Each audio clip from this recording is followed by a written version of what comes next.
Tugasku menemanimu.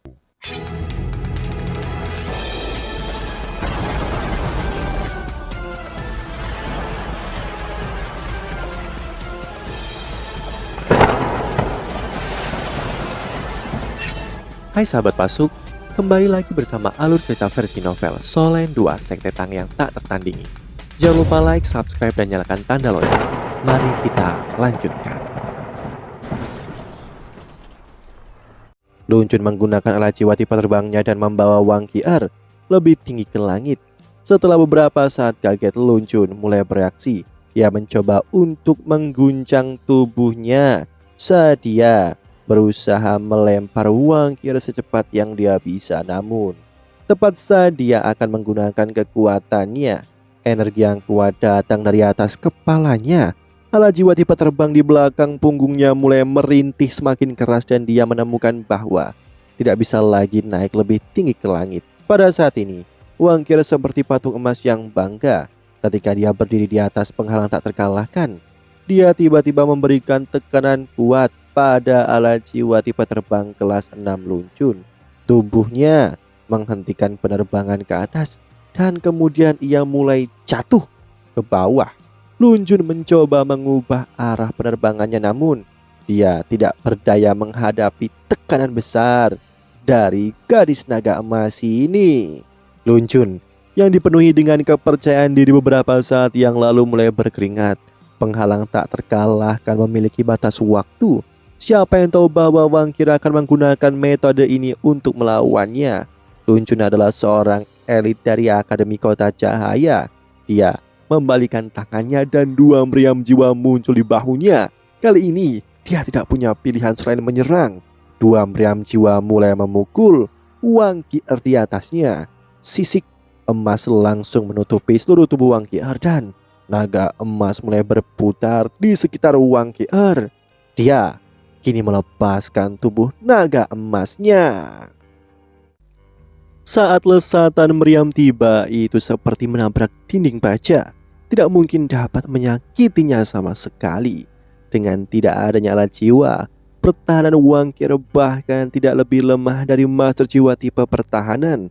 Banyak orang lupa termasuk Yu Hao. Ini karena kekuatannya terlalu kuat dan terlalu mencolok. Tombak naga emas milik Wang Qi'er bersinar dengan lapisan cahaya keemasan saat ia memblokir banyak tembakan yang ditembakkan padanya. Itu tidak dapat menyakitinya. Sebuah pemikiran melintas di benak Luncun dan dia segera berhenti menembak. Dia mengambil alat jiwa yang tampak aneh dari alat jiwa tipe penyimpanannya. Ketika dirilis, lapisan baju besi menutupi tubuh Luncun. Gelombang kejut terjadi. Luncun masih memiliki penghalang tak terkalahkannya yang menahan terhadap gelombang kejut di udara. Meski Wang Qi'er mampu berdiri dengan stabil sebelumnya, dia dikirim terbang saat ini. Kecepatan Luncun terlalu cepat dan dia menabrak paksa penghalang pelindung di sekitar arena. Namun, jika bukan karena energi yang mengejutkan ini, tidak mungkin dia bisa lolos dari Wang Qi'er sekarang. Ada ledakan keras saat Wang Qi'er mendarat di tanah. Dengan energi yang baru saja dia lepaskan, dia menyebabkan debu dan kotoran berterbangan saat dia menabrak tanah. Hati para pejabat yang menyelenggarakan kompetisi berhenti berdetak. Mengapa setiap gadis ini muncul? Arena cepat rusak. Apakah kita perlu memperkuatnya lagi? Luncun dikirim ke linglung juga, namun saat tubuhnya bangkit kembali, dia sudah melepaskan penghalang tak terkalahkannya. Sementara dia masih memiliki sekitar 1 detik tersisa. Dia tidak ingin menyia-nyiakan kekuatan jiwa lagi. Pada saat ini, kemejanya sudah basah oleh keringat dingin. Ketika dia menonton, dia berpikir bahwa semua orang yang dikalahkan Wang Qi'er tidak cukup kuat. Namun sekarang dialah yang menghadapi pesaing wanita papan atas di turnamen. Dia memahami tekanan besar yang mereka alami. Dia akhirnya mengerti mengapa Ding Xiaobu mengakui kekalahan saat Wang Qi'er hendak menggunakan keterampilan jiwa keenamnya. Meskipun dia bingung, dia tidak berani melambat karena alat jiwa tipe terbangnya dilindungi oleh penghalang tak terkalahkan. itu tidak hancur pada saat ini. Dia buru-buru menggunakannya untuk mendapatkan ketinggian lagi. Satu-satunya hal yang harus dia lakukan adalah menciptakan jarak. Namun pada saat ini Lun Jun tiba-tiba merasakan tubuhnya menjadi dingin. Ini karena dia melihat bahwa Wang Qi'er yang terjebak di tanah berkat kekuatan kejut menatapnya dengan dingin. Tangannya membuat gerakan melempar. Tombak naga emas yang panjang dan tajam dikirim terbang lurus ke arahnya sekarang. Lun Jun menarik nafas untuk menenangkan diri sebelum bertindak. Di punggung dan dadanya, sinar cahaya mulai bersinar seketika. Cahaya di belakang punggungnya mendorongnya ke depan dan kemudian dia menyesuaikan sayap alat jiwanya yang terbang. Ini menyebabkan dia terbang secara diagonal ke atas. Dada Lun Jun bersinar terang, melepaskan cahaya listrik ke arah Wang Qi'er. Ledakan bergema, tanah bergetar ketika cahaya listrik yang tebal menghantamnya. Sengatan listrik seperti ular menyebar kemana-mana bahkan hingga ke ujung arena. Lun Jun juga menggunakan energi kuat ini untuk bangkit kembali ke langit. Pukulan ini menyerang dan bertahan. Keahlian Lun Jun adalah bahwa dia sangat percaya pada tujuannya, dan itu adalah dia ingin mengalahkan Wang Qi'er atau mengeringkannya sebanyak yang dia bisa. Dia harus membuat jarak sejauh mungkin darinya untuk keberhasilan tujuannya. Saat dia melepaskan meriam, semua yang ada di depannya memutih. Ketika dia melihat jumlah besar listrik melahap Wang Qi'er, Lun Jun tidak menyukainya. Sebaliknya dia menjadi panik. Apakah ini terlalu berlebihan? Dia tahu kekuatan meriam petirnya. Pada saat ini dia sedikit khawatir pada Wang Qi'er yang dia sukai. Dengan cepat dia membeku. Listrik di bawahnya perlahan menghilang. Namun dia tidak melihat jejak Wang Qi'er. Kompetisi telah berakhir. Tolong tunjukkan belas kasihan. Suara Doulo yang tidak bisa dipecahkan Zheng Zan bergema di seluruh arena. Dia sudah di udara ketika dia menatap punggung Lun Jun. Itu benar, Wang Qi'er berdiri di sana dengan kakinya di alat jiwa tipe terbang Lun Jun yang ada di punggungnya. Tombak naga emasnya diarahkan lurus ke belakang kepalanya. Alasan dia tidak menikam bukanlah karena dia menunjukkan belas kasihan. Itu karena kekuatan ledakan dalam waktu singkat itu. Dia harus menjaga keseimbangannya. Semuanya terjadi terlalu cepat. Hanya butuh beberapa nafas. Semua orang melihat bahwa Wang Qi'er hanya melakukan satu hal. Itu adalah teleportasi instan. Apakah dia bisa berteleportasi? Di zona tunggu, tim dari Akademi Teknik Jiwa Kota Cahaya saling memandang. Mereka semua memasang ekspresi jelek di wajah mereka. Hanya ketika Lun Jun merasakan bagian belakang kepalanya menjadi dingin, dia mengerti apa yang terjadi. Di bawah perlindungan Doulo yang tidak bisa dipecahkan, dia turun ke arena. Dia melihat ekspresi penyesalan di mata Wang Qi'er. Apakah dia menyesal telah mengalahkanku? Apakah dia mengasihaniku? Pada saat ini Lun Jun tidak merasa tertekan karena kekalahannya, tetapi sebaliknya diam-diam senang ketika dia melihat bahwa Wang Qi'er tidak ada di cahaya listriknya. Dia benar-benar merasa lega. Setidaknya dia belum menggunakan metode kejam luar biasa untuk mengalahkannya. Lalu ia mendengar Wang Qi'er menggumamkan sesuatu. Seandainya aku tahu aku tidak bisa menstabilkan tubuhku, aku akan menikamnya. Nona Wang, apakah kita musuh? Lun Jun bertanya dengan sedih dan marah. Wang Qi'er menatapnya dengan dingin dan berkata dengan nada dingin dan anggun, ketika aku mengundi dan melihat namamu, kita sudah menjadi musuh. Lun Jun berjalan keluar arena tertekan, namun dia melihat Wang Qi'er, dia menyadari bahwa dia tidak bisa membencinya. Kenapa aku bodoh sekali? Lun Jun menampar dirinya sendiri lalu menutup mulutnya, bersumpah untuk tidak memandangnya lagi. Teman-temannya berpikir bahwa ini adalah tindakan menegur dirinya sendiri. Mereka semua pergi untuk menghiburnya. Lagi pula, tidak memalukan untuk kalah dari seorang yang terkuat. di turnamen kali ini seperti Wang Qier. Dua pesaing berikutnya dari Akademi Kota Cahaya adalah seorang instrujiwa kelas 5 tingkat menengah. Dalam menghadapi serangan seperti Prahara Wang Qier, mereka berdua dengan cepat dikalahkan. Bagaimanapun mereka berdua bukanlah lawannya. Tidak ada yang tahu apakah itu karena tidak ada permusuhan antara Akademi Teknik Kota Cahaya dan Akademi Shrek sendiri, atau karena reaksi cepat Zheng Zan. Tetapi anggota tim dari Akademi Kota Cahaya dapat melarikan diri tanpa cedera serius dan tepat waktu. 3 kemenangan berturut-turut diperoleh di babak penyisian individu.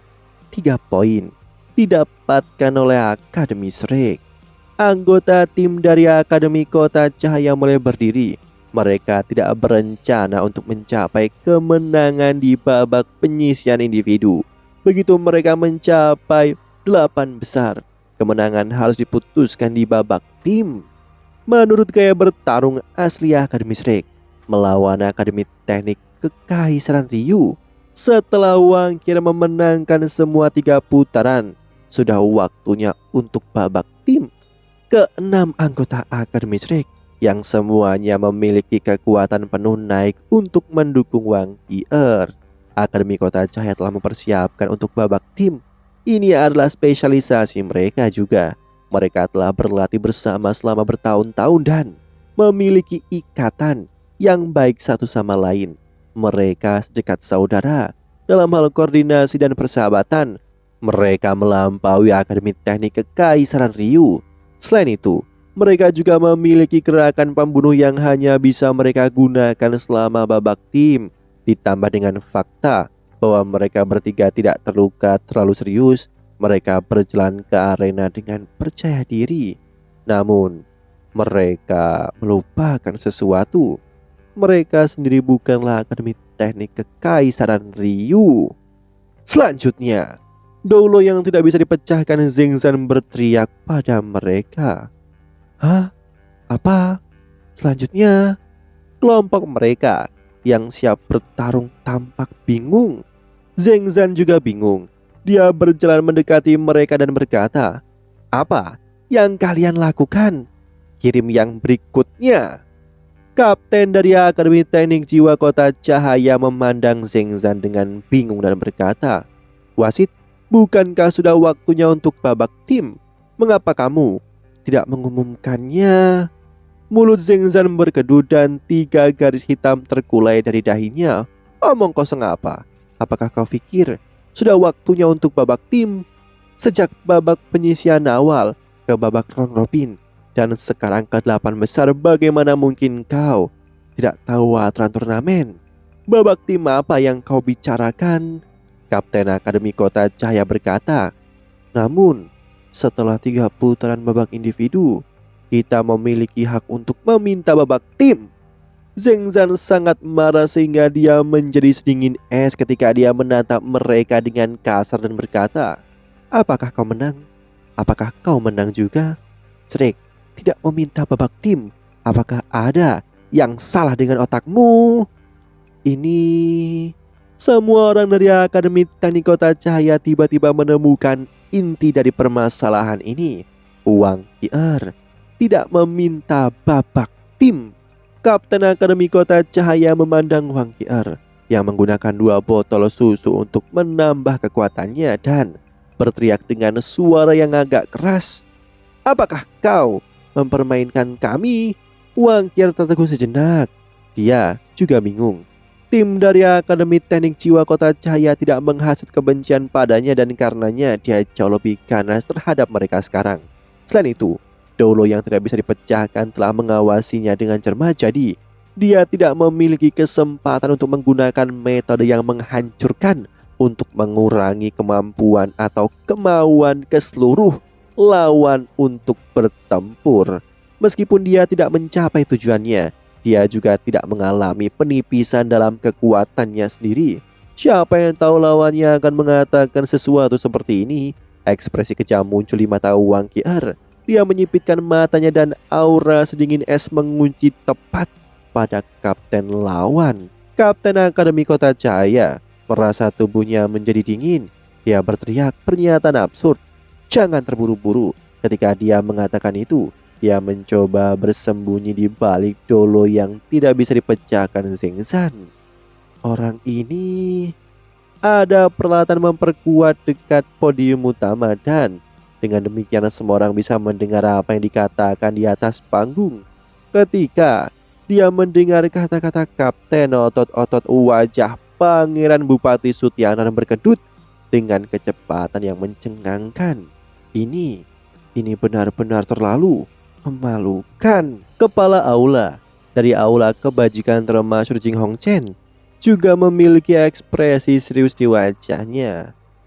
Kapten berhenti bicara.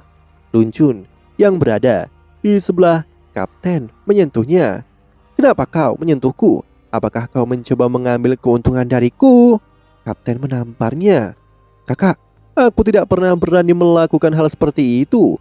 Lun Chun hampir menangis. Anggota tim lainnya dengan cepat berjalan pergi. Seorang gadis, Wang Qi'er, tertegun juga.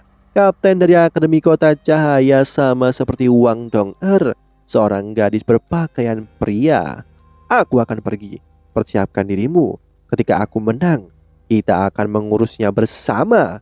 Lun Chun tidak berhasil menahannya saat kaptennya berjalan ke arena. Di arena, kapten dari Akademi Kota Cahaya berjalan menuju Wang Qi'er dengan langkah besar. Saat dia berjalan, dia tampaknya membangun auranya. Dengan cepat, dia tiba sebelum Wang Qi'er. Dia membusungkan dadanya lalu mundur beberapa langkah. Kemudian dia mengatakan sesuatu yang membuat niat membunuh Wang Qi'er hampir putus. Mengapa milikmu begitu besar? Kapten Akademi Kota Cahaya memiliki ekspresi marah di wajahnya. Dia menatap tepat ke dada Wang Qi'er. Kapten lebih pendek dari Wang Qi'er. Dada Wang Qi'er berada tepat di depan matanya. Ini adalah pertama kalinya ekspresi Wang Qi'er berubah sejak awal kompetisi. Karena pernyataan lawannya terlalu mendadak dan acak, dia langsung memerah. Baik dia maupun Wang Dong'er memiliki wajah yang sama dan kecantikan ilahi. Sekarang wajahnya benar-benar memerah dengan marah. Kau mau mati? Wang Qi'er mengayunkan tombak naga emasnya secara instan. Meski Kapten Akademi Kota Cahaya ini mungkin tampak berlebihan, reaksinya tidak lambat. Dia melompat mundur dan menghindari tombaknya. Dia tidak membalas tetapi berbalik ke Daulo Zeng Zan dan berkata, "Wasit, dia menyerangku sebelum kompetisi dimulai. Siapa yang berani mengatakan dia bodoh pada saat genting ini? Dia lebih pintar dari orang lain." Zeng Zan langsung muncul di antara mereka berdua. Dia memandang Wang Qi'er dan berkata dengan serius, "Aku akan memperingatkanmu. Jika kamu melanggar aturan lagi, aku akan mendiskualifikasimu." Kapten tim Akademi Kota Cahaya tersenyum gembira, namun Zeng Zan dengan cepat menoleh padanya dan berkata dengan serius, "Awasi kata-katamu. Kau mewakili Kota Cahaya. Jika menyinggung lawanmu dengan kata-katamu sekali lagi, aku akan mendiskualifikasimu juga." Kapten Akademi Kota Cahaya berkedut ketika dia berkata, "Aku hanya menyatakan fakta. Mari mulai, biarkan aku memukulnya. Laporkan nama kalian," kata Zeng Zan dengan ekspresi jelek.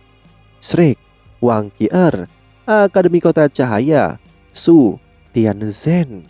Ketika dia mendengar nama ini, Wang Qi'er tidak bisa menahan senyum. Dia hampir tertawa. Orang ini benar-benar sesuai namanya. Dia sangat bodoh dan naif. Kedua belah pihak mundur, teriak Zeng Zan. Luar biasa, kamu sudah selesai." Su Tianzhen mengayunkan tinjunya yang tidak terlalu besar ke arah Wang Qi'er. Saat itulah dia berbalik untuk berjalan ke tepi arena. Wang Qi'er benar-benar mengabaikan Su Tianzhen. Dia mencengkram tombak naga emasnya dan berjalan ke sisinya sendiri. Jeda singkat ini telah membuatnya mendapatkan kembali banyak kekuatan jiwanya. Dia selalu memandang rendah lawannya. Kesombongannya datang dari tulangnya. Pertandingan dimulai. Daulo Zeng Zan berteriak. Suara memekakan telinga. Seolah-olah ruang itu sendiri terbelah bisa terdengar. Tombak naga emas meluncur menuju Su Tianzhen yang berjarak sekitar 100 meter. seperti sambaran petir. Ini adalah tanggapannya yang paling kuat terhadap apa yang dikatakan Su Tianzhen. Namun Su Tianzhen yang dalam mode tempur berubah juga. Sinar merah tajam menembus keluar dari tubuhnya. Di tengah telapak tangannya yang menjulang tinggi, bola cahaya oranye kemerahan muncul. 2 cincin jiwa kuning, 2 ungu dan 2 hitam. Kombinasi sempurna itu bangkit dari kakinya. Cincin jiwa ketiganya langsung mulai bersinar. Sinar cahaya oranye keemasan melesat dan menghantam tombak naga emas Wangqier yang seperti kilat. Ledakan terjadi. Sebuah ledakan besar meledak, dipukul oleh cahaya oranye keemasan. Cahaya emas di sekitar tombak naga emas mulai memudar dan kecepatannya melambat secara signifikan. Namun ia terus menuju sasarannya. Cincin jiwa pertama di sekitar Su Tianzhen mulai bersinar juga. Dia berpindah. Seperti ini, dia bisa menghindari tombak naga emas muncul di belakangnya. Wangqier melangkah maju saat dia menginjak tanah. Seluruh tubuhnya terangkat ke udara saat dia menuju Su Tianzhen. Setelah dia menghindari tombak naga emas, cahaya di mata Su Tianzhen menjadi sangat jelas. Dari telapak tangannya, 10.000 sinar cahaya melesat ke bola cahaya oranye kemerahan di udara, mengubah seluruh arena menjadi dunia yang cerah berwarna merah keemasan. Wangqier tiba-tiba merasa bingung. Di bawah cahaya yang kuat, dia kehilangan targetnya. Di bawah arena, Hecha itu tiba-tiba membuka mulutnya dan berkata, Ini adalah keturunan Kekaisaran Ryu, pemilik matahari, Kapten Akademi Kota Cahaya dari keluarga cabang utama Kekaisaran Ryu. Demikianlah kisah untuk kali ini. Sahabat Pasuk, jangan sedih, jangan bimbang, apalagi galau, karena aku kan selalu menemanimu.